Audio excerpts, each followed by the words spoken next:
Warning. It is the opinion of the Forestry Productions LLC and the Working Perspectives podcast that we should inform you that some of the language used in this recording could possibly be considered offensive. You have been warned, so if you decide to listen to the recording, then don't complain about the language. If there was an argument, we would go down there. But here's the best part, Matt. 4 people had to fight, and you only got 1 boxing glove each. so legit.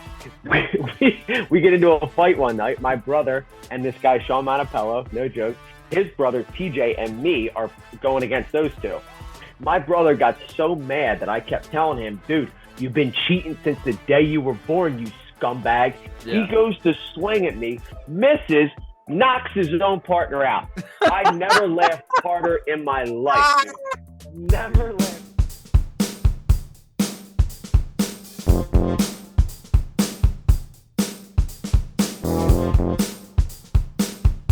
Hi, hello, how are you? Thanks for stopping by. This is the Working Perspectives podcast. I'm Matt Lavelle, accompanied today by JDubs, Justin Richardson, and our special guest is the one and only Phil Kelly. JDub, how we doing? Bay.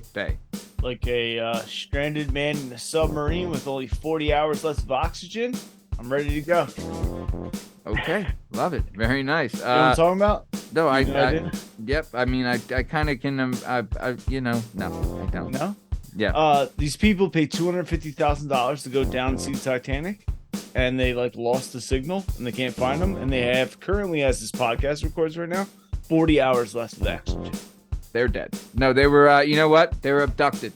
The aliens got them because the aliens live in the sea. You know. Fair but enough. Yep. Speaking of aliens living in the sea, this is the Working Perspectives podcast. Let's get this thing started. Let's go. It's all objective to be effective by voicing societies. Working perspective, exploring your day and how you get paid.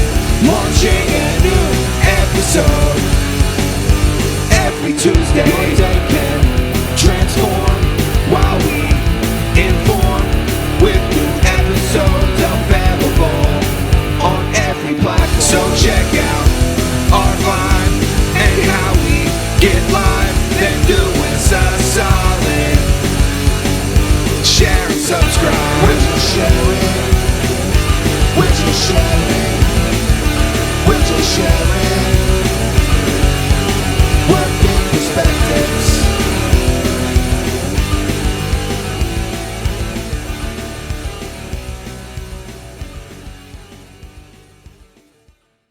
All right. On the show today, we have a friend of mine and a coworker from. No, God, please, no! I'm going to actually cut that, and it's going to be blurred out, and you're not going to know the name of the company because we're not allowed to talk about it, and it's a lot of fun. But either way, we've had a couple other people that I work with on the show, but honestly, this guy by far is my favorite, and I've been wanting him on the show for a long time, so I'm super excited he's here. He owns Kelly Baseball and Softball, which you can find on Instagram at Kelly Softball and Baseball. We'll have a link in the description of this episode for that. He's a super good dude. I'll tell you, J-Dub, I think you're in this, and it's different. Like when I worked at the bar or something like that, or landscaping, where there's more of like a locker room vibe, and like you can kind of bust balls and stuff. I feel like it's a lot easier to get along with people, like in a kitchen or at a bar, whatever, right? Like you can kind of like you find more people you can be kind of personable with, or maybe you're like you can be yourself in front of. Right. Yeah, you know me. I say wild shit. So normally I have to enter a scenario and wait for someone else to say wild shit, and then like, oh, that guy's cool. Yeah, he's on the team. He's on the team. I can say wild shit to that guy. Yeah. No, I'm with you. So in an office setting, right? That's really tough to find someone that's actually. Yeah, it's tough. They have to present to you, and then you'd be like, well, how about this? And they'll be like, yeah, that's crazy. Like, yeah. You have to they'll say something subtle, and then you'll be like, okay, we're testing the waters here. Okay, how about this? And then I would bash her head in with a brick, and he's like, yeah, I get it. All right, this guy, he gets it. Yeah, he gets it. So when you look at, sometimes though, people at the office, they got a jib, and I don't like the cut of that jib, but this guy's jib, he's got a good jib, and I like the cut of that jib. So I'm super excited. He's finally here. I mean, I'm dating us, but we've aired 255 episodes at this point, and he's finally here. Super excited we could get him. Phil, thanks for being on. Before we get started, I would just like to ask, what movie do you think is better, The Godfather Part 1 or The Godfather Part 2? Oh man. Hey, thanks for having me, guys. Appreciate it. Sure. You're gonna hate me here. You're gonna absolutely hate me, and I'm gonna start this episode off on the wrong foot. Right. What if I told you I've never seen either one of them? I only ask one thing of you, and people will judge you and they'll be like, "How have you never seen The Godfather?" Watch the third one and then watch 1 and 2. Okay. I can do that. Here, so I've let me never put seen this the out third there. one. Why are you telling him to do that? I don't know if you've never seen The Godfather. Don't Do it do in that. a weird way. Don't do that. No, do it. I mean, actually, they do have it where it's set up chronologically, where they start with him, and it's called the saga, where they start with him in Italy and then go through it in chronological order instead of the way they do it in the first 2 movies. What were you gonna say, Phil? You know, it's funny because I've listened to many of these episodes, and I feel like you've asked questions, and I'm like, yeah. oh, there's going to be a movie question, and it's like, yeah, I've heard of all the movies you bring up, and of course, you go with ones I haven't seen. I'm not a huge, just to level set this, I'm not a big movie buff. Right. Used to be. I'm a sports movie guy through and through. I like more of the action movies, but I've never been a like Italian mob boss movie guy. What's the movie you've seen the most? Well, great question. Oh, yeah. I'm a huge The Town guy. Like that is through and through. Love The Town. The number one. I could be heading to a wedding, and if the TV goes on and The Town is on, I'll be late for the wedding. Like Dude. I have to stop and watch the whole thing. Oh, dude, it's fantastic. Like, dude, they got you from the jump. They got you when they're going in the Skeletor mask. You know what I mean? I mean, I do wish that the female lead was a little better looking. She had some, messed up teeth, whatever. But I can live with it. Affleck directing his touche off. You know what I'm saying? Like, they really, dude. I love The Town. Jeremy Renner. Oh yeah. Well, Blake Lively's in the movie, and she's the like almost villain girl in that movie, but I think she plays it really well. How big is $1, right? And it's like, that movie is you have to stop and watch it when it's on. But yeah, that's my number one. Departed probably 2, but those are the 2 that if they're on, I'm stopping, I'm watching them, and do you think those are the ones that you've like? Think about this, right? I remember when I was a kid, we would go through phases of like movies, like dude, like Mighty Ducks 2. I've legit watched 1,000,000 times, right? The Sandlot, legit watched 1,000,000 times, dude. But even things like Lion King was on repeat a lot. It was a big one in my house. Did you ever see the movie Newsies with the young Christian Bale? Oh, I'm a real crit, dude. Newsies is, it's about these courageous young newsboys that rose up to fight against an unscrupulous odds against a powerful newspaper publisher at the turn of the century. I guess it was 1899. The kids were faking they were. He's not a real crip. I'm a real crit. A gimp, you mean? I was a gimp. I thought it was crip. Crutchy, gimp. It was crip. Yeah, I swear to God, it was. It could be right. I mean, whatever. But you're not saying it's the gang sense. Yeah, go ahead. So for me, most watched once I saw the movie Major League. And Major League 2, had to watch them consistently over and over again because, as you know, big baseball guy through and through. Sure. Yeah. But that was so different. Like Sandlot has the kid feel to it, right? Like when you're growing up and you see Sandlot, you're like, okay, cool. Like I go to Sandlot, awesome. A dog, rescue the ball, cool. Wendy Peppercorn, amazing, yada yada. Yeah. But when you saw Major League and dudes were cursing and drinking and smoking cigarettes and Joe Boo, you were like, wait a second. This is what I want to do in real life. The whole bikini thing. Yeah. To this day, when Jake Brown runs out that single and the Indians win the pennant, I cry every time. Oh, magical. Dude, they have, what is it? Gary Newman was like the soundtrack of the movie. It was great. Dude, that's a great flick. I mean, I love Omar Epps, but it sucks that they found him in the second one. It's so funny that the way it was scripted and what was really cool about it, like walking up to spring training, and they literally call a guy to manage the Indians, and he goes, I got a guy on the other line about some white walls, but I'll get back to you. He's working as a friggin' mechanic, and he doesn't want to manage the Indians. They're so bad. But no, those are my 2 probably most watched. Anytime they're on, sure, I stop. But yeah, I've watched them 1,000 times. Shout out to, I mean, I guess it would be a secondary character. Neil Flynn steals the show, aka the janitor from Scrubs, but he was in it, dude. But no, dude, Major League and Major League 2. But what about Major League 3 back to the minors? Oh god, with Scott Bakal. God, Oh, that movie was I made it absolutely like 15 terrible. minutes in it. yeah. Yeah, Yeah, it's unwatchable. I held out on seeing Major League 2 until I was like 34 years old. Nothing wrong with Major League 2. Nothing It's, wrong, and it nothing was wrong all with right. it. And Nothing wrong 3 with is not. And then in the same night, I watched 3, and I was like, "This is not a bad concept." Well, But two just got more cookie cutter, right? 1 was raw. Like the you're Asian saying, guy in 2 is great. He makes it fun again. you have no marbles. Yeah. Yeah. That was You know good. what's funny is like I think 1 is great because it doesn't end with a happy ending, right? So we appreciate that if you're into Yeah. that, right? But 2 is more a little like more quotable, and I feel like how do you rate a movie? It's by how much you quote it. Like seriously, Yeah. like if you can quote a movie, it's going to be one of your favorite movies. I feel like the You Have No Marbles is good. Yeah. You might hit like Hayes, but you run like type deal. Like they're just funnier. It's just I don't know. I feel like that. And then the dude, he's in the hospital. He's got the little earpiece on. And he's watching. Like if you're a sports fan, you relate to that because you know that'd be you. You'd be on your deathbed, Eagles in the Super Bowl. You're having after a heart attack. You're like, I don't care, honey. Put the IV away. Give me the earpiece. I need to hear how the game goes. Give me Merle Reese in my right ear. Yeah, there's plenty of it too. I remember, dude, I distinctly remember my dad took us to see Major League 2 in the theaters.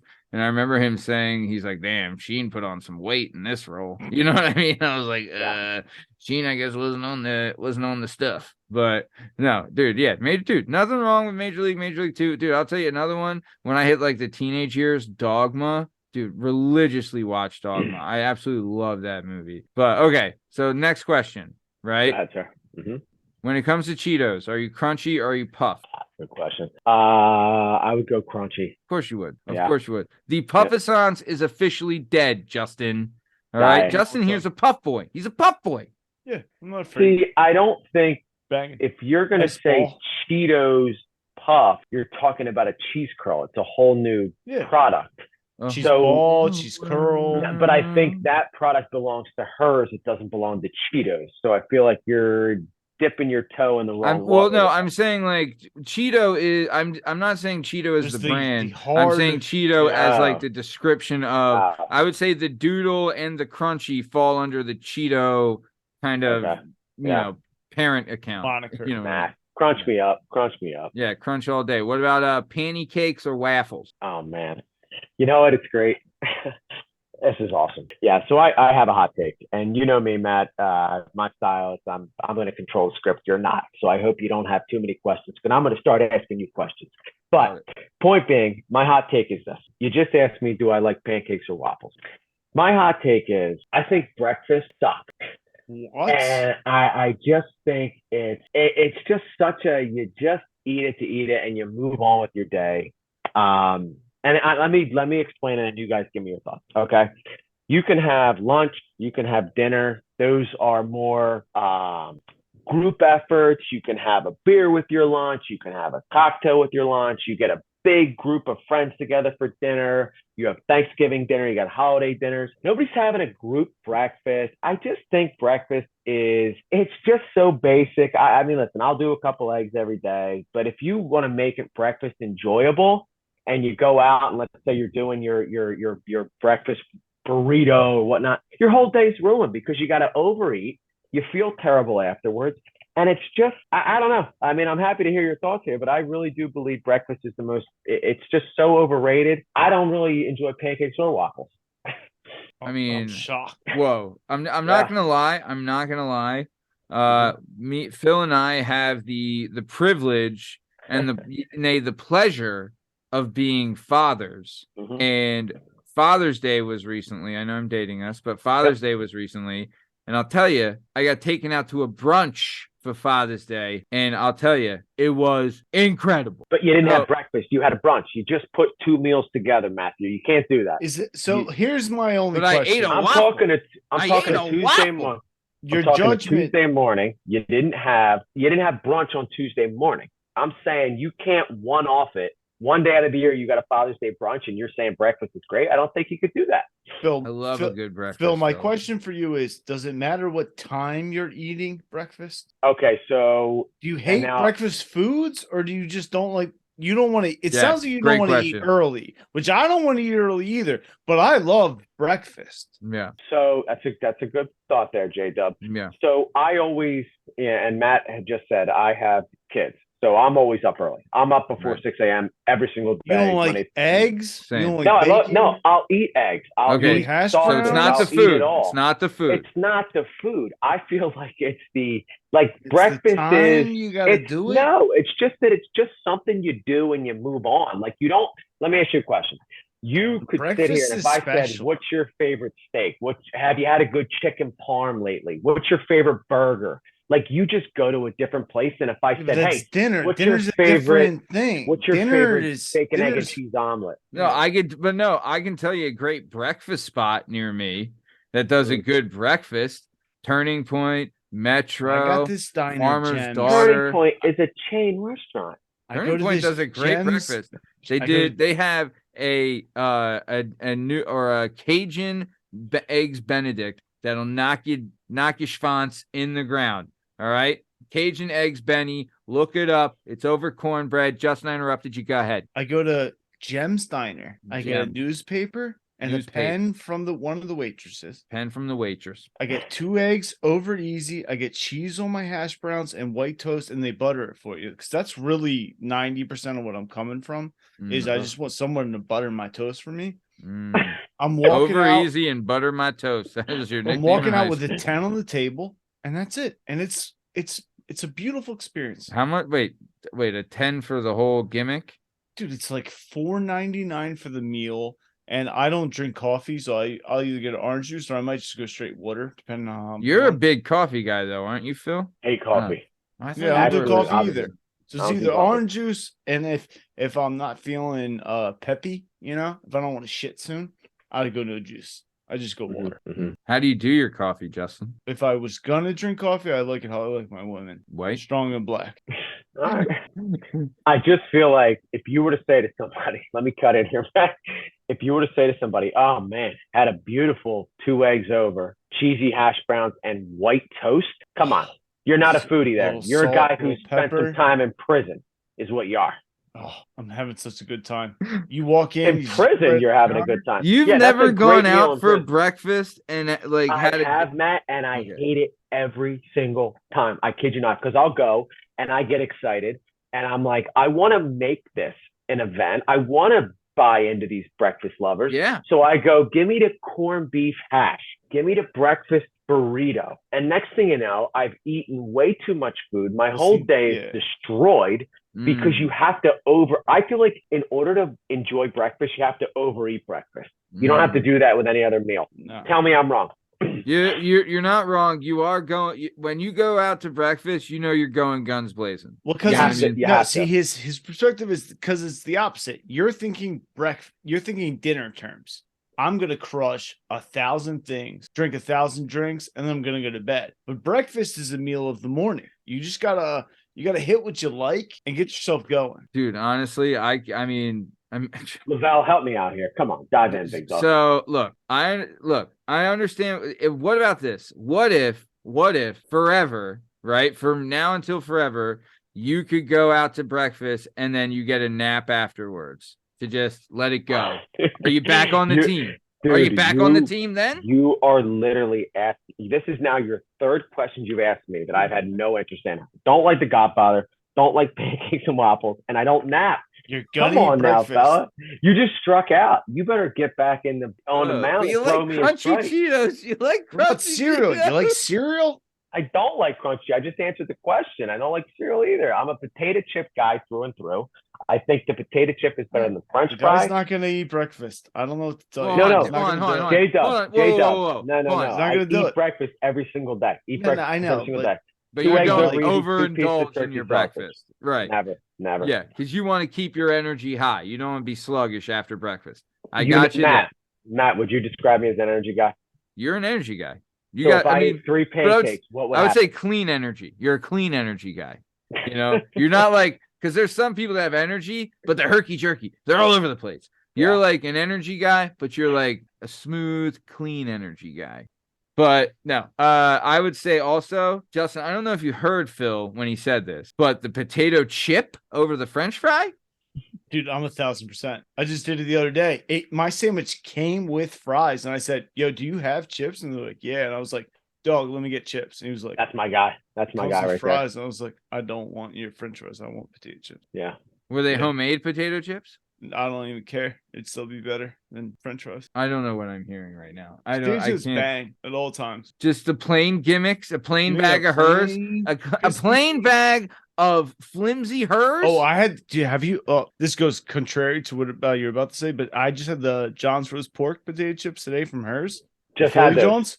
Just Oh, had they're those. banging. They're making my car smell right now outside You because I didn't taste finish them them. before you put them in your mouth. They're Like, good. You smell the pork sandwich and then you eat it. Yeah. It's crazy. Matt, I like legit. those. You don't get that with a French fry. You get one option, plain or Dude, plain. French fries get significantly worse the further you get from the establishment you bought them. Let's say you go to a fast food restaurant. Bingo. If you like they hand them to you and you eat them right there, they're banging. But like you start to pull away, let's say you get a car length away and you don't pull out of the actual drive-through yet, you could eat them there and they're very delicious. But like you kind of like pull into a spot to the right a little bit and stop, they get like, they're all right. And let's say you pull out of the whole establishment and get onto the main road and start driving towards your home, they're garbage. Mm-hmm. They have like a radius quality. Yep. You need to either eat them the second they hand them to you or damn them to hell. Wow. Learning a lot here, guys. Phil, what about when it comes to amusement parks? Or theme parks? Are you water park or amusement park? Amusement park. Okay, very good. You're back on the team. I like it. You want to stay dry. You want to stay dry and have a little fun. Yeah, I prefer Maybe hop on a coaster. I prefer the roller coaster always over the wave pool. Yeah.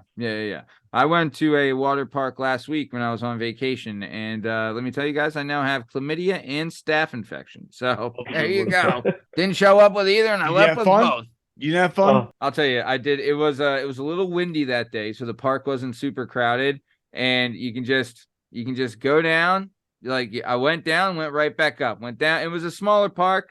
Sounds awesome. But I'll tell you, there's something that doesn't, it still won't leave you, even at another age. When you're going down a tube and it's all dark. Yeah. You're there. The water park makes you feel free. The water park's like, hey, here's the ride. You go down. You go to the amusement park, they're like, everybody buckle in. We're going to do this together. The water park's like, hey, one at a time. Figure it out. If you get to the end, we'll let more people go.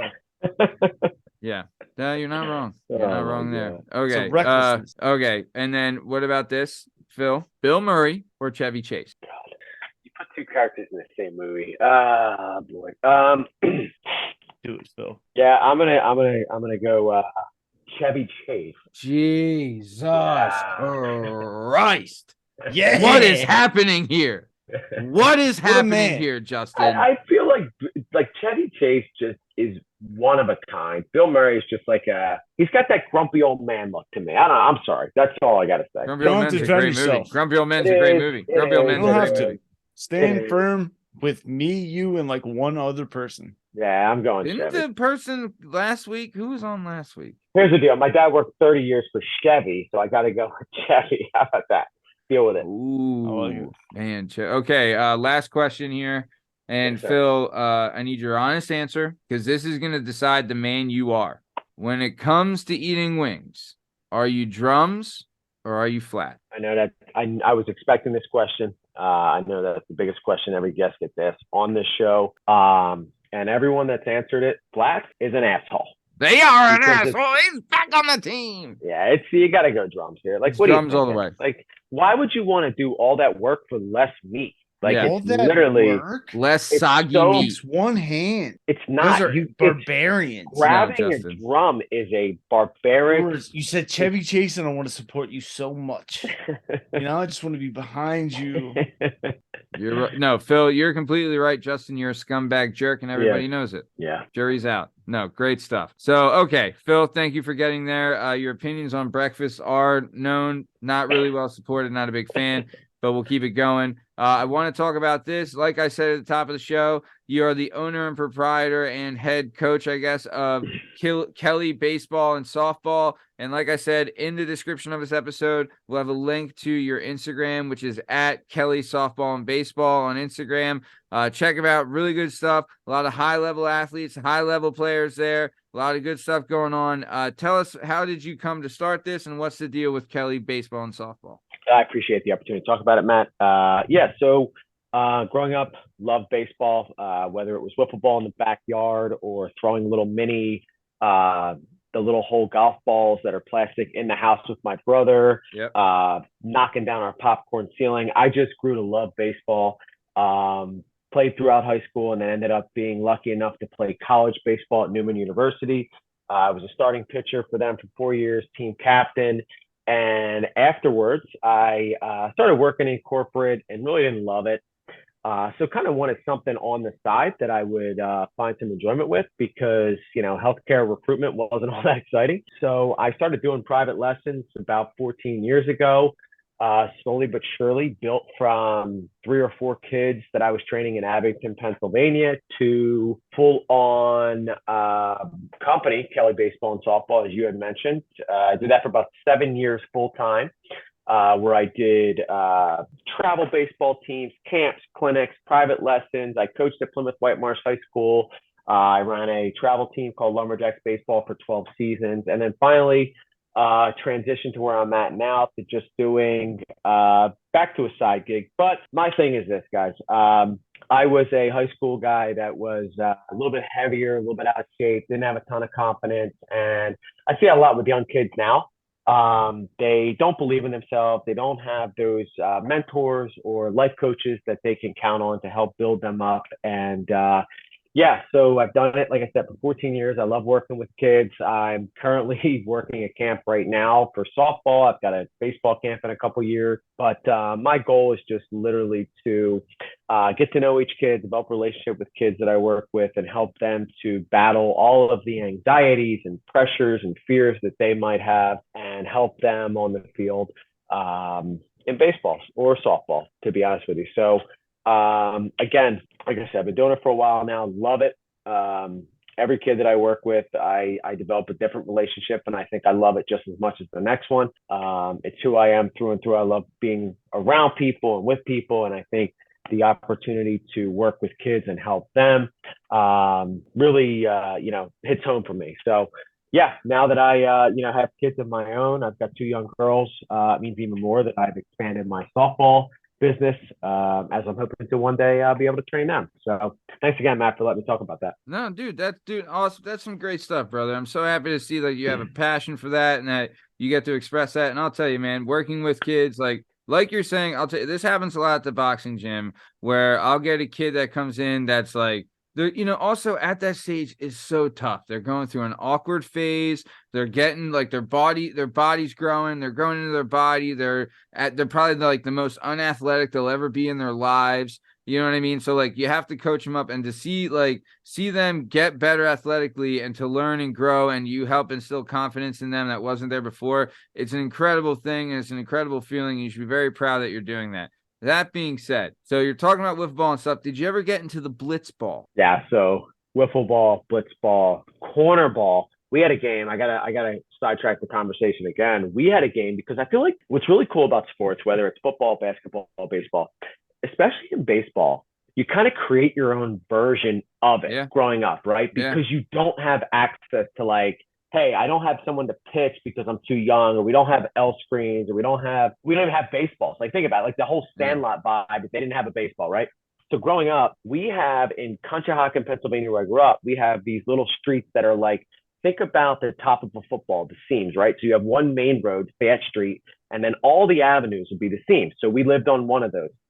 At the top of one of these streets, you have 4 little like sidewalks that we used as bases. So we would literally throw a tennis ball, bounce pitch, and you had to hit it with a metal bat. And you could only hit the ball to left field if you were right-handed. Like we didn't even allow you to hit the ball the opposite way. We played that, yeah. Balls are bouncing off people's houses, off cars. We didn't give a shit. And you just did it, and you fell in love with it. It's like, the best. Like I said, whether it's wiffle ball, you grab the lawn chair, you put that up. It's just so much fun because it's like, listen, part of my training, and I've trained college kids, I've trained high school kids. Anytime a kid's struggling, I bring out the wiffle balls, I bring out the tennis balls, and I remind them, when did you fall in love with the game? Yeah. When you were 8, 9, 10, 11, 12 years old. Go back to those moments and relive them and play wiffle ball again and enjoy it. It's like, dude, blitzball is incredible. Wiffle ball is incredible. You know, I can't speak highly enough about just getting friggin' outside. And you'll see with your kids as they grow up, guys, it's like, man, just like go do stuff. And it's like, yes, wiffle ball to me was my thing, but like corner ball too. But blitzball is actually fun as well. But what street number did you live on? I was West 4th Avenue. Wait, He's a 4th Streeter. Love it. So is that by Max Deli on 4th Street? So Deli on 4th is the top of, literally the top, dude. So that's 100 4th Avenue. I was 343. Dude, I was 215. No, you wow. Yes, I was. I lived there for 3 years. Are you kidding me? Oh my God. You Wow. know, the house, it was on No, the he corner. lived there when he was like 25. Yeah, no, I wasn't a child, but that's like where I last lived. We used to get drunk and go to that stadium that was on 9th Street and go play home run derby. Yeah. Yeah. So that's on the east side. That's the A field, they call it. But dude, that's unbelievable. I'm looking up right now. Look at this guy, Conshohocken's alum. So the reason I bring up Blitzball, shout out John Boy Media. They have a Blitzball tournament at the Warehouse Games. Fantastic stuff. If you haven't checked it out, shout out to them, fans of the show, listen to the show. But also, dude, the one thing I'll tell you, I have a daughter, right? But there's like, you know, a bunch of kids in my neighborhood, and like some of the younger boys, right? They'll be outside. Like the one kid, he's like this all energy kid. He'll throw the ball up in the air and just hit it. And I'll be seeing him like while I'm out watching my daughter. And I was like, give me the ball, kid. I'll pitch it to you. You know what I mean? And it's just the best. But the one thing that we do forget as kids, and you see this now, right? So yeah, we look back so fondly on the wiffle ball and the baseball with the tennis ball and baseball and whatever, like playing with your friends and all that stuff. But we forget how much arguing went on at these games. People forget there was so many fights that broke out because of this call or that call or whatever, you know. But I'll tell you, the institution of the lawn chair as the strike zone can't be understated how incredible that is. Game changer. Absolutely. And then, dude, it like we played the same thing. If there was like 6 of us, we could have one pitcher. There was the chair was the catcher. Right. And then there would be 2 people in the field, one playing the outfield, one playing like shortstop, and it'd be right field foul or right field's out, you know? So I think that's why people, Matt, you bring up such a great point, right? And if you watch Major League Baseball now, they talk about bringing in robot umpires, right? Wiffle ball eliminated all that because it gave the perfect scoring system. If a ground ball was hit and you didn't field it, it's a hit. If you fielded it, it's an out. If a fly ball is caught, it's an out. And then you set up distance markers. There was no discrepancy. There was no arguing. Matty, you'll love this as a boxer. We used to have this thing where, JDubs, literally that house that you lived in, I just looked it up, was no more than 30 yards from the field that we literally played on at the top of that block, right? Bottom of that block, I have a buddy. They had a basement. We had 2 sets of boxing gloves. If there was an argument, we would go down there. But here's the best part, Matt. 4 people had to fight, and you only got 1 boxing glove each.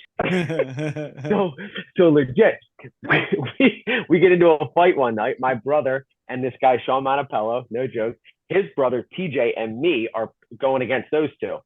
My brother got so mad that I kept telling him, dude, you've been cheating since the day you were born, you scumbag. Yeah. He goes to swing at me, misses, knocks his own partner out. I never laughed harder in my life, dude. Never laughed harder. Dude, if I was like your dad, I'd be pissing myself laughing. Be like, look at these little idiots, you know, like that's the best. Blew him right up, threw a right hook. But imagine getting a right hook into an unsuspecting face. So he's coming up with the left. Next thing you know, a right comes and boom, hits him in the side of the face. Dude, I go, all right, that's probably the end of the boxing gloves, guys, because I don't know if this is a good idea. Yeah, they're like these little Fisher Price jobbies too. You know what I mean? Yeah. Yeah. Dude, when I was 6, my dad got me 16-ounce boxing gloves, headgear, and a mouthpiece for my birthday. So I always had that. Me and Justin have used them. But we had them at my house, and we would box like we would go through phases. I think like either like this couple weeks we're playing football every day, and like this couple weeks we're playing baseball or wiffle ball every day, or like remember street hockey was big. You know what I mean? We're playing street hockey, but dude, there'd be times where we'd go through like, all right, we're boxing for like a week straight, and everyone just like goes and boxes each other, and like, dude, those were, I mean. Honestly, I think that's you need as boys, you need that. There's no girls at the boxing thing, but as boys, like that, dude, it's just fun. Like you also saw like the kids you thought were like that were all talk, and they would come in and think they're tough, and they're like throwing like the worst shit, and you see like the one quiet kid's like beating the piss out of everybody. It was great, a lot of fun. But yeah, man, no, dude. Yeah, you figure out your anger like as a young child. You're like, here, are you mad or can you fight? And you're like, no, I'm just angry. Yeah, we had to like I had a wrestling mat and like padded walls in my basement for training, and then me and Justin, we had a buddy of ours. His name's John Deary. Shout out, fan of the show, listener of the show, big fan of him. But he had like a garage. In his garage, he had a wrestling mat and padded walls for training, and we would go over there and box and stuff too, dude. It was some like it would start out as boxing, and then it turns into a Royal Rumble, and then it turns into like Survivor Series. You know what I mean? Like that's how it went. It was always just harmless fun, but it was a lot of fun. And then okay, next thing I wanted to ask you, I didn't know you were a pitcher. I always thought you were a catcher. Hey, just kidding. But so you're pitching, right? What was your best pitches? So it would depend on how old I was, but for the most part, I think back in when you college. were in college, yeah. Yeah. When I became really good, I was a changeup guy. I did not have a breaking ball, which is so funny because my brother, the exact opposite of me, he was a big breaking ball guy. So I was always changeup, he was always breaking ball. And the funny thing is, my dad didn't teach us a goddamn thing about pitching, but he would get out back, and you'll appreciate this, Matty. Like he used to work at a small dealership in Conshohocken, and we'd go up at night because he would work till 9 o'clock at night, which, car salesmen, their hours are ridiculous. So we'd be up, nobody in this dealership. It's Tuesday in December. And we'd be like, Dad, like, we're bored. Like, can we come up? He's like, yeah, come on up, guys. So we go up, we go into the auto body shop, or the parts, whatever the hell you call it, the bay, the car bay. Yeah. So we go into the car bay, and we're throwing bullpens to him, like literally just tossing bullpens, man. And that's where we learned to love the game. And it's like, it's funny because they're like thinking about this working perspective thing. It's like, who are you? Like, what did you do growing up? It's like, who are your parents? Like, they kind of create that work ethic for you, right? It's like my dad, while dressed in a fucking suit, is down on one knee with a glove, and me and my brother just banging this thing over and over again, learning how to pitch. And then we both end up like, my brother runs camps now, I'm running camps now. Like his kid loves it, my kids love it. It's like, it's so cool how you lay that foundation, that groundwork at such a young age, man. But I'm a changeup guy. My brother's a curveball guy. You would have fastball and a changeup, were you too? I was always location. My brother was more velocity. He threw way harder than I did. Well, what's way harder? I'd say that. I mean, I was probably 86 to 88. He was more like 90 to 92. What? Oh yeah, dude, absolutely. That's nuts. Are you freaking kidding me? Yeah, it's no joke, man. Like we just, what's crazy though? Someone will say to me like, "Oh, if I could change anything, what would you do?" Like, I wish I knew like a throwing program. Like, how we got better at throwing, Matt?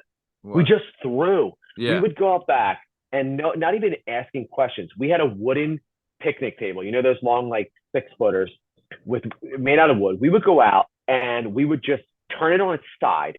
We'd throw tape on 2 sides of it to have a strike zone. And we would get a tennis ball and literally throw it as hard as we can at each other over and over again. We would literally be strikeout. Because we were both throwers. We weren't really hitters. Yeah. So we would go down to Myrtle Beach. We would have a beach house with like a garage door. We would put the lawn chair in front of it. We played 27-inning wiffle ball games that were nothing because we could throw so hard. Like it was just ridiculous. Throwing gas. Yeah. And we were probably good hitters, but we were just much better pitchers. Yeah. So it was just and then dude, it was funny. You go back to the boxing thing down in Myrtle Beach the one time, we get off the beach. We're both sunburned as hell because we have pale skin. We're, Irish Italians. And we have this pale skin. So we get off the beach. We get into an argument over a strike call. And I go, dude, that didn't touch the fucking chair. He's like, yeah, it did. So we're going at it.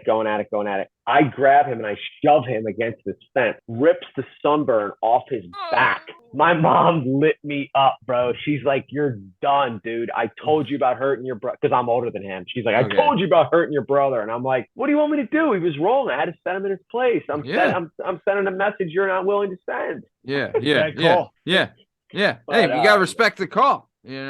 Dude. No, the little brothers, they can, they deserved every ass whooping they ever got. I'll tell you, I know my little brother deserved every ass whooping you ever got, and I'll whoop his ass again if he says something. You know what I mean? Me, on the other hand, I was a victim. I'll say that. I was totally a victim. But dude, that's awesome. Damn.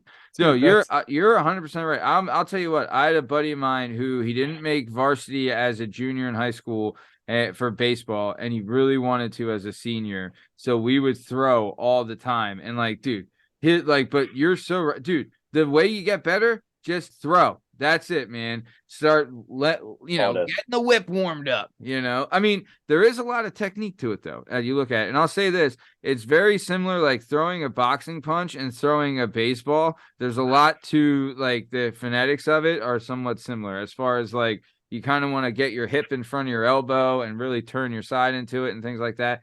Yeah, no, dude, it's super awesome. So nice. And then how did you guys do it? Or where? And you played high school ball, obviously. You said, right? Where did you play high school ball? Plymouth White Marsh. Is that where you met Fish? No, believe it or not. So I actually met Fish. I don't know if he been on the show yet. He has not been in. So I met him back in 1997. We were on a baseball team together. The Conshohocken Braves. Fish was a 11-year-old riding my coattails to a champion out there. So I was the 12-year-old stud. Fish was 11. He wasn't very good at baseball back then, but that's when we met. And then it was funny because we knew each other, but weren't really friends. And then years later, kind of just got together and ended up playing softball. And, he was like, "Oh, you doing anything? Want to join HSB?" I was like, "Yeah, what the hell? Let's do it." So but we met back in when I was 11 or 12 years old. Nice. Yeah, I could totally see him. He's riding the pine to the championship. Right. Totally. You see that. Nice. Okay. So then you get into college. How did you do it playing ball in college? What is Newman? Are they D2 or what is it? So Newman's a D3. So out of high school, you would play Chestnut Hill and stuff, right? Is that who you're playing? So that's a D2. So we would play Eastern, Misericordia, Alvernia, Arcadia. Oh, okay.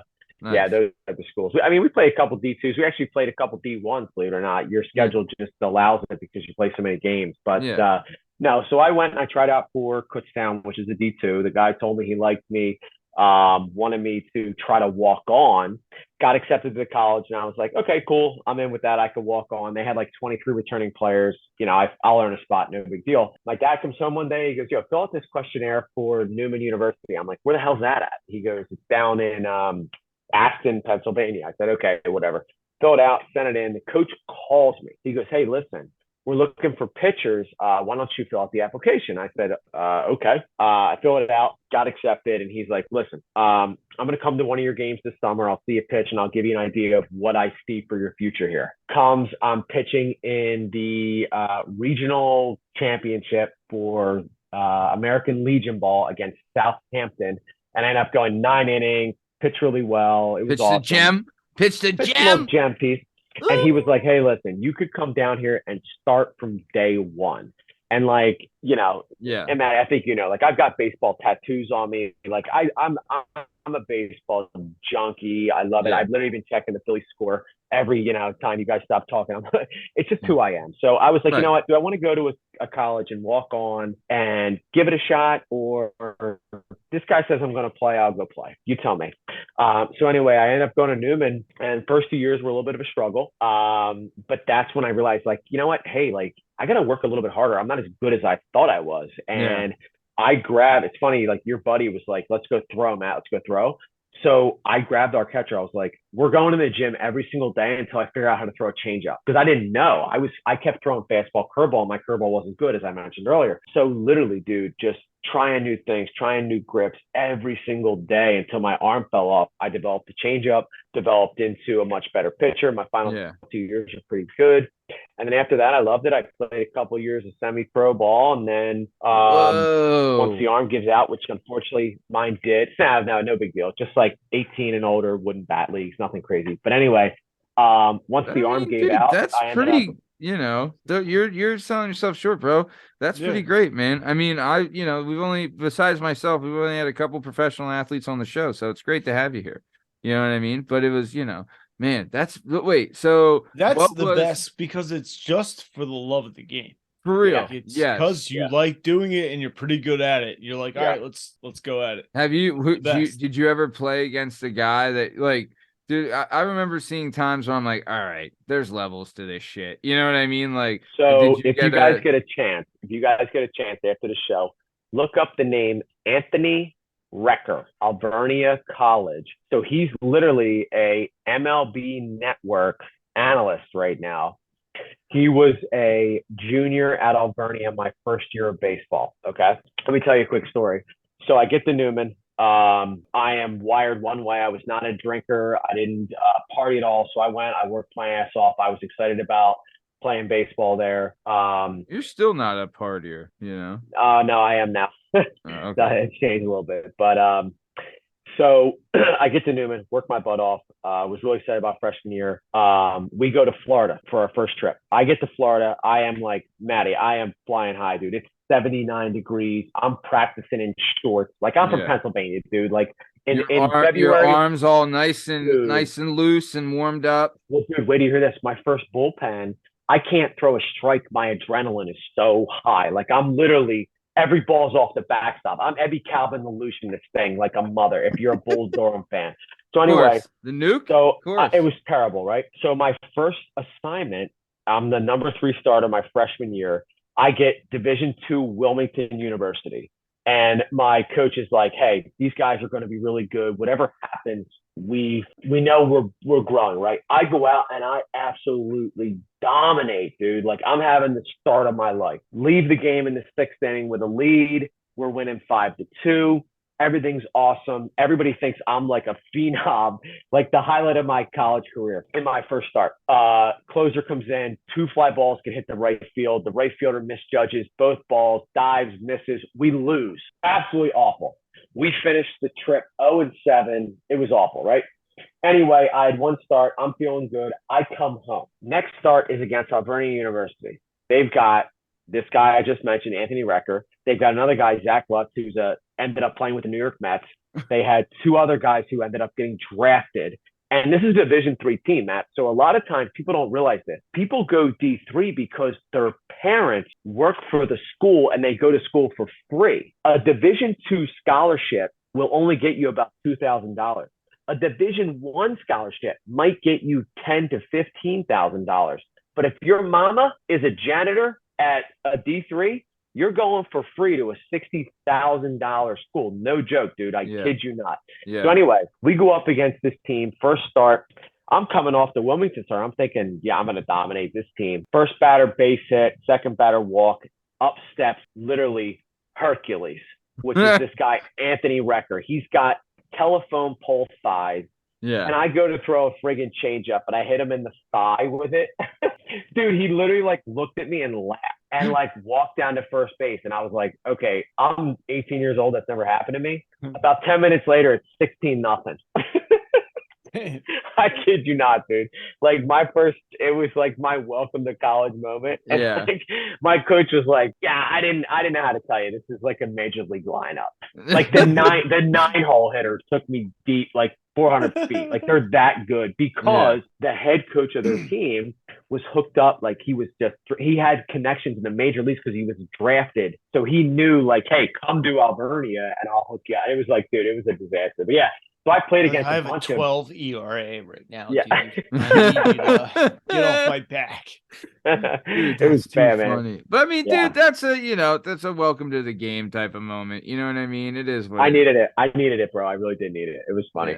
Yeah. No, but that's great, man. But dude, that's how it goes. But also it shows like your character from battling back from that adversity to playing into, keep starting to come back, because a lot of people would have been like, I quit this, I'm not getting shelled every week, blah blah blah.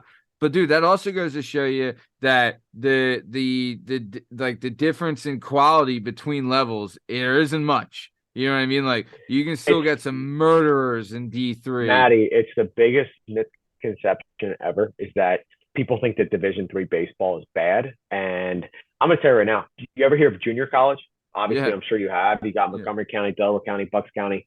Like, some of the best baseball players ever play junior college baseball, and then they end up getting hurt. It's just, listen, just because like a Division I guy, he's got like the grades, he's got the family has the money, and he's got the ability. That's how you end up at Division I. People don't realize that. Division II is, hey, the family's got the money and the kid's got the ability, because you're only going to get about a $3,000 scholarship, as I said, on a $60,000 education. Division III is, these guys they've got the academic scholarship. That's what they do. Like, I'll tell you right now, I got a greater scholarship Division III than people get Division II, because they rolled mine up as an academic.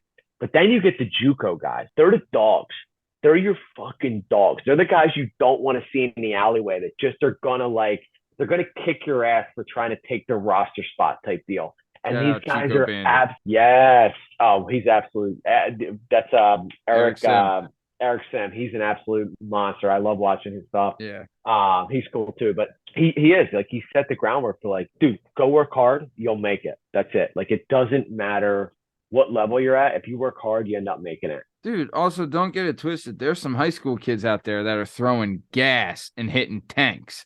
You know what I mean? Like, it's really, like, also you got to think about it too. I mean, it is a young man's game in a way, because your reflexes have to be so lightning quick, especially to hit and even to field, so it's sometimes the younger guys have a slight advantage at that, but if they can get past it mentally, you know what I mean? But also, dude, there's some big son bitches. Like, dude, remember CC Sabathia? That guy was a monster. Or the big unit, Randy Johnson. Could you imagine going up to the plate and seeing that guy at the mound looking like he's 9 feet tall? And you're like, yeah. Maddie, you know what's funny about that? It's funny you bring it up. So 2 quick thoughts, and you guys tell me what you think about this. So CC Sabathia said he was his best self when he was 335 pounds. He lost a lot of weight, and that's when his career ended, because he couldn't throw hard anymore because he didn't have the mass. Now, the other thing to think about is these young guys, right? Think about this. When you're a phenom, and this is what I love about, this is what I try to teach kids now. And I'm not fucking developing any Division I talent right now, because my goal is just make a kid a better person, right? Right. Here's the thought. You have a guy that gets drafted number 1 overall. I guarantee you guys, and not in a bad way, you couldn't name the last 5 NBA draft picks that went number 1, MLB draft picks went number 1, and NFL draft number 1. Why? Because it's like, not all of them make it. But what happens is, you have a kid that was the best in high school. He goes to college. He was the best in college. In baseball, you have to go to the minor leagues. He was the best there. And then he made it to the big, like a Jamarcus Russell, or, it doesn't matter. Like a Greg Oden. Yeah. Right? Like, they Pat Burrell. Pat Burrell, drafted number 1 overall. These guys get there. And what happens, Maddie and JDub? They fail for the first time. Yeah. And they were never taught how to fail. Yeah. And now the problem is they've got millions of dollars. So they don't care. I don't give a shit. The people that fail and make it are the ones that were built properly, because when failure hit them, they go, okay, I'm going to roll the boots up. I'm going to roll the sleeves up, and I'm going to get to work. Not it's the coach's fault. They didn't put me in the best position to succeed. And I tell these kids that every day, dude. And that's why I feel like, Matt, you're kind of wired the same way I am. And then JDub, I wish I knew you a little bit better to talk about it. But it's like, that's why I feel like I'm successful, because I don't run away from failure. If I do something wrong, like, honest to God, if I fucked up this interview tonight, I would say, Matt, sign me up 3 months from now. Get me back on the show. I got to redeem my. That's just who I am as a person. Yeah. And I feel like through and through, there's not enough of those type of people that are, hey, I messed up. I'm going to take accountability. It's, hey, this show sucked. You guys didn't ask the right question. Dude. Like, what? Yes. Honestly, I think we see that at work all the time too. Like, one of the things I hate about working in an office is that if something does go wrong, the first question asked is whose fault is it, not how do we fix the problem. Oh, right? man, Like, come on now. right? Like, is that not that's not the truth right there? Like that's it. But no, I 100% agree with you, man. You have to like the guys that learn how to fail. You know who was one person they said was like, okay, look about this, right? Like George Washington, right?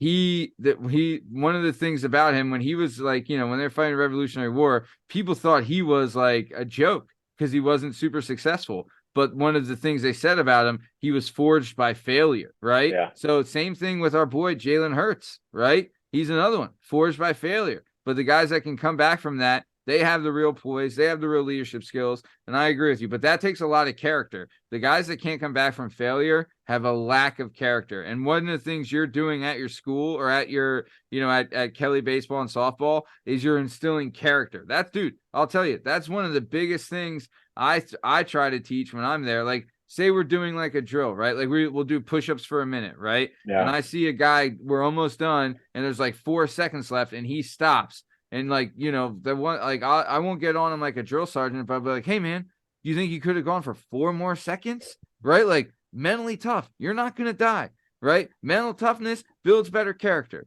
and it grows across all life. You know what I mean? But no, I'm 100%. I agree with you. But we are coming towards the top of time. But I want to get back into talking about Kelly baseball and softball a little bit before we get out of here. So what are some of your plans for Kelly baseball and softball for the future, Phil? And like we said, in the description of this episode, we'll have a link to your Instagram which is at Kelly softball and baseball on Instagram. We'll have a link in the description if you want to reach out to Phil for maybe lessons or coming in for a session or looking up when he has camps or training or anything like that. But yeah, go ahead, Phil. What do you have for Kelly baseball and softball? Yeah, man, I appreciate the opportunity again, like I said, to talk about this.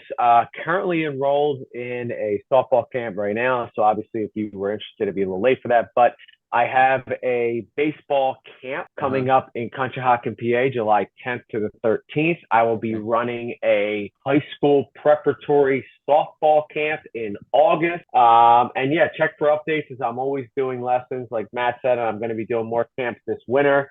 As mentioned, I'm a little bit different than most people you're going to see that do lessons in that I am focused on mental development way more than I am physical development. Much different than what you're going to see out there, where it's all about like, hey, here's some drills on how to become a better hitter. Who cares? How do you deal with failure? How do you deal with anxiety? How do you deal with those mental angst that trouble every kid out there? That's kind of been my mantra for the last 15 years, like I said, doing this. But yeah, camps coming up, clinics coming up, and private lessons always, and love to help out, the best I can. Nice. Love it. Before we do get out of here, it's now time for everyone's new favorite segment. It's time for JDubs Questions, asking some questions. JDubs Questions, a new favorite segment. JDubs Questions segment. Phil, Justin here is going to ask you some questions, and if you want to answer them, you can. If not, you can tell him to shove. But I did want to ask you this, Phil. One thing that was told to me that was probably some of the most important advice that I got before I had my daughter is that I had a buddy who told me, he's like, look, your kid's going to fall down and things like that. He said, look, if your kid falls down, right, if they're falling down and legit hurt, help them. But if they fall down, don't pick them up. Make sure they get up by themselves.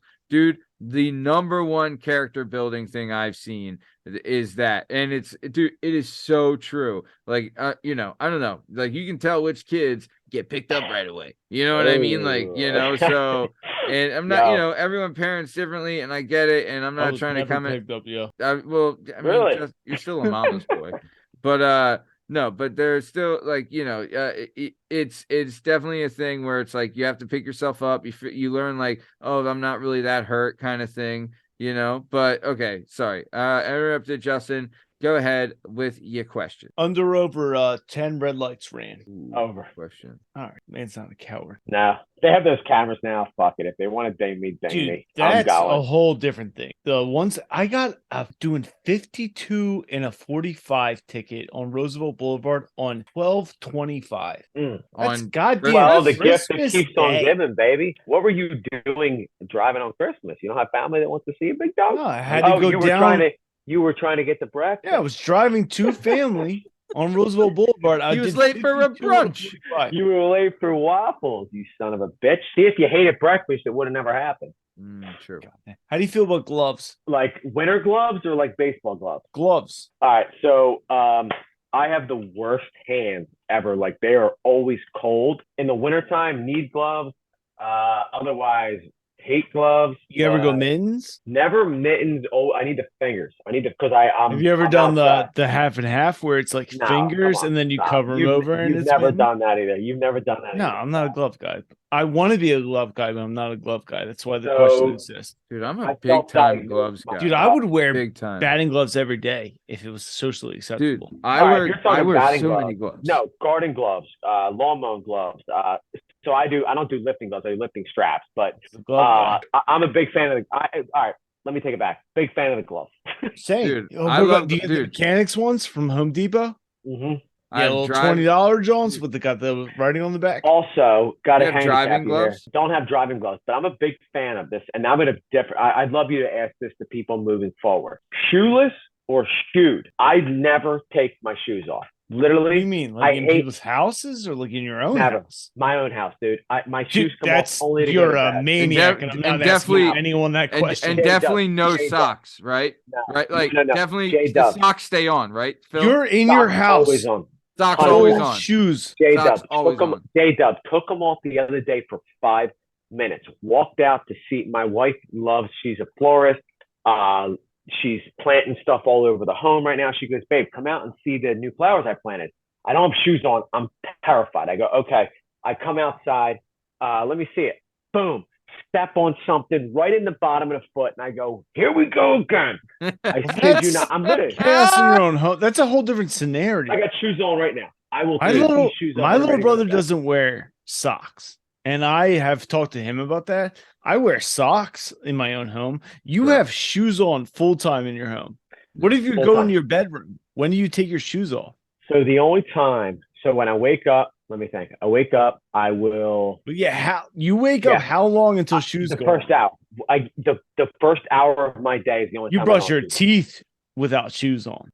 No, because by that time I'm usually getting ready for the gym. The shoes are on. You have shoes on and you're brushing your teeth. Yeah, You're a maniac. yeah. You could probably, yeah, Matt. There's- no, Matt, so- we yeah, could yeah, ask everyone. Like, look, I know No. not many people are on the puff. I guarantee Renaissance. the bottom of your feet feel like sandpaper. Mine? I have Yeah. socks on. I'm not a psychopath. My little brother's a barefoot, like hobbit, like Yeah. redheaded Irish kid.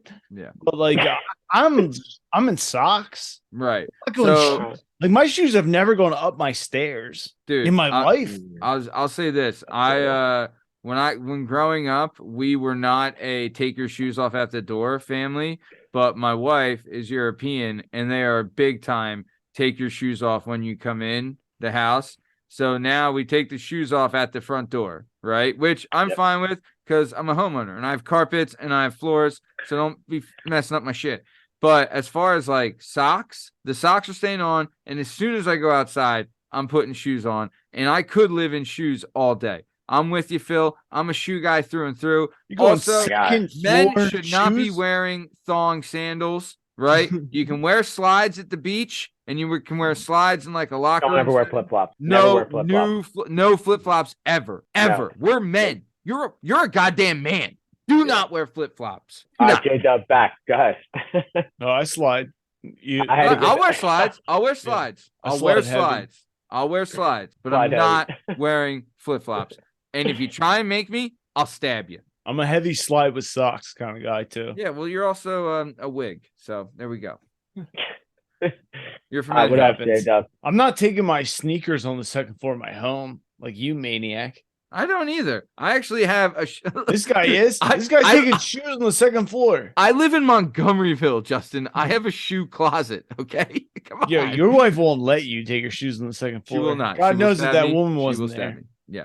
No, yeah. If She wasn't there, you'd probably be taking your sneakers up on the second floor. dude, if she wasn't here, I probably wouldn't be living in a house. I'd be living in a tent on the sidewalk. You know what I mean? Living in a let's- come van on. by the river. Yeah. You know, this whole thing would be gone.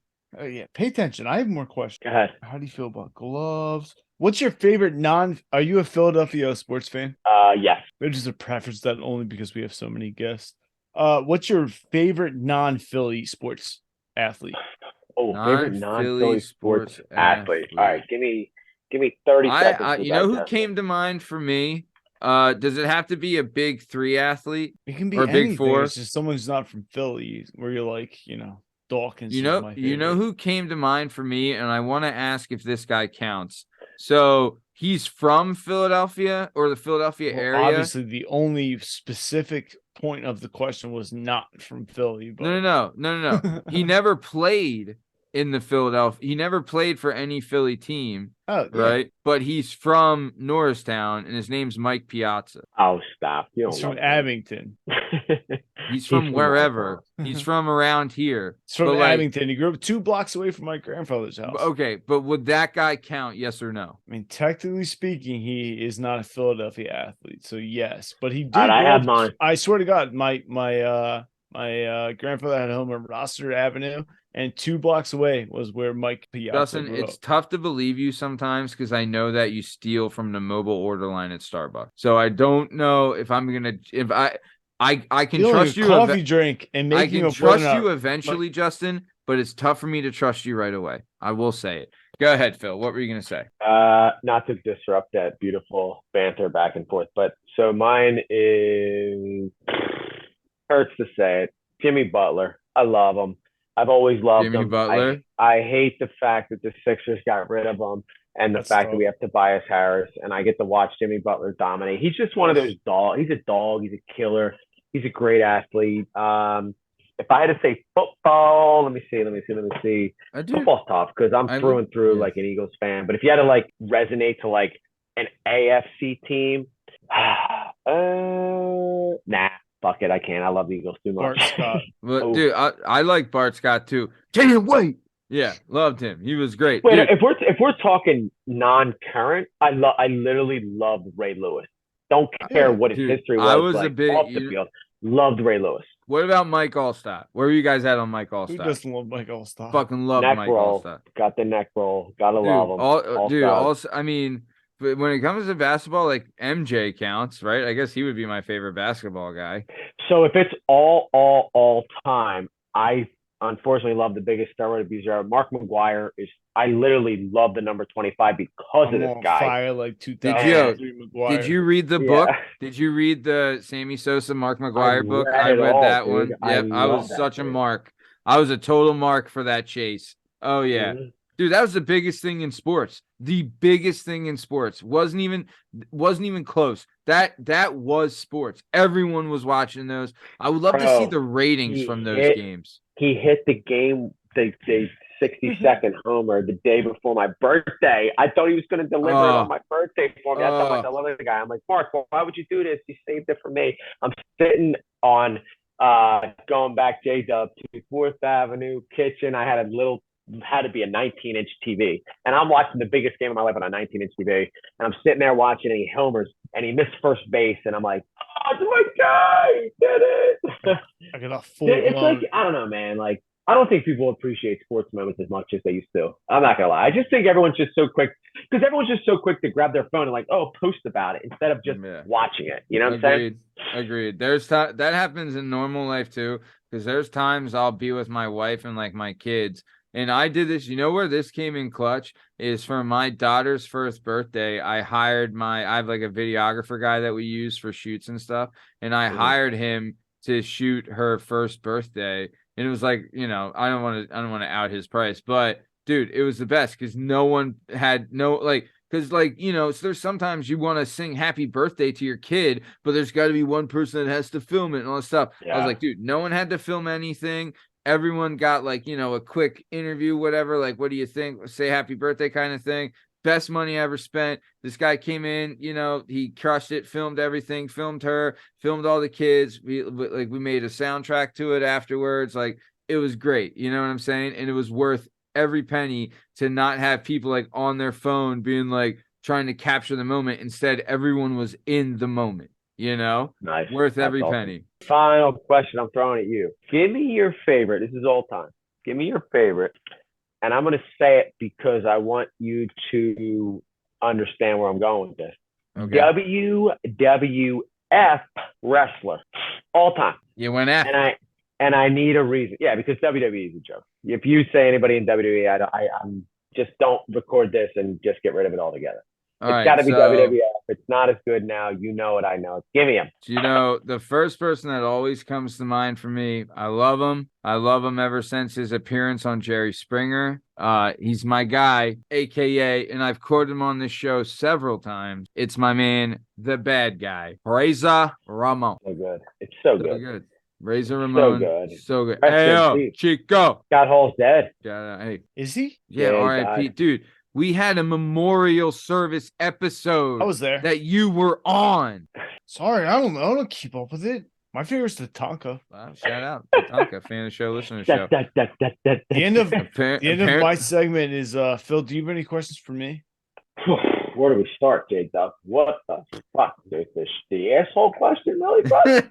You shave your asshole? Have you ever wiped a hairless? Have you ever wiped your asshole hairless as an adult? It's not a I crazy wiped question. that fucking hairless baby diaper. Like, I don't ever want to do it again. I hate it. Child's Like, asshole. Like, Yeah. man, fuck hair. Like, Dude, it's if you're not asshole. doing I don't know what you Dog, guys if are. you I haven't mean, wiped clean bro, I don't know why you guys are still using paper when there's wipes out there. Wipes are the future. because you gotta pay for your septic system. Yeah, Are they you destroy renting or your you septic. buying? You throw it Yeah, in a trash You're can, babe. renting. If you're throwing Wipes. a trash can, okay, but then you're throwing it out every day. But Yeah, yeah, I mean, trash it's- can. What are you, fucking Western European? He's a Viking. Remind me, He's a Justin, are you still jerking off in the same sink that you brush your teeth and wash your hands in? Yeah, but I wiped Shut it your out. goddamn mouth. That's a, I yeah, put that in the trash can. He got you there. You son He of a got you bitch. there. I You come in the son sink of a every bitch with day. your shit talk. Okay. We went way over time, but I'll tell you, it was good time. Phil, we are coming to the top of time. Justin and I are usually on the same page with this, but we would love to have you back on the show if you'd be willing to come back on. Absolutely. Dude, I'll tell you, we had like we didn't even get into your job history. That's how you know it's I didn't good, expect babe. this too. Dude, Justin's got a saying that it's one of the only things he says that's usually correct is that it's good when it goes by fast. And this one went by fast. And it was a lot of fun. And it was great having you on, brother. Super excited that you're here. Before we get out of here, like I said in the description of this episode, we'll have a link to Phil's Instagram is at Kelly Softball and Baseball. We'll have a link in the description. Check it out if you want to get some training in or check out what he's got going over there. It's really good stuff. He's a really good follow. But Phil, what do you got to say to your family, friends, and the Phil Kelly maniacs before we get out of here? Hey man, just the only thing I have to say is enjoy your life one day at a time. Had some things that I've seen lately that you really do, as cliche as it sounds, and never know when it could end. Keep a positive attitude, keep a smile up every time you get a chance to. And Maddie, love you as much as the next guy, but you and I met each other 7 years ago now, brother. And believe it or not, how quickly that went. But this is awesome that you're doing this. Love being a part of it. And I apologize it took so long to get on here, but it'll take way less time to get me on a second time. Put it that way. You're the best, bro. No, thank you, man. I'm super excited you're here, and I can't thank you enough for being on. It was awesome, man. Thank you. And I'm with you, bro. We were hired full time the same day, even though I started at the company 7 months before you did. Same day we were brought on full time, but either way, because I'm white. Right? Yeah. But no, dude, this is a great show, and super happy you're here, and there's a lot of fun.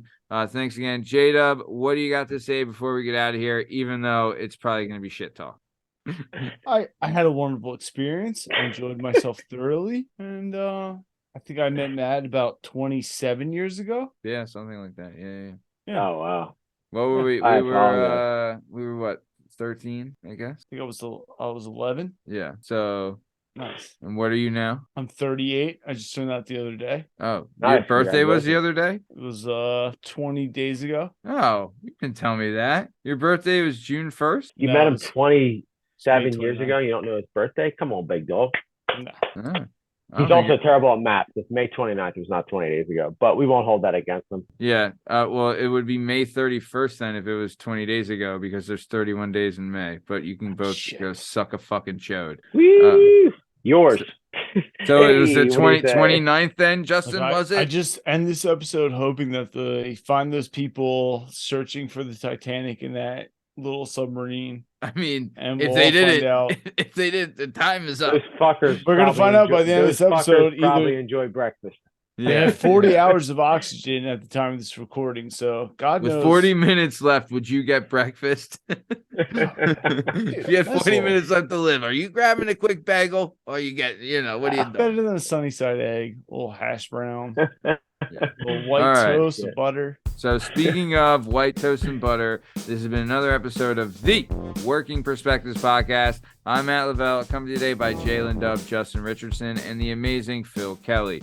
In case you're wondering, you can find all our stuff and all our content on all podcast platforms and YouTube at Working Perspectives Podcast.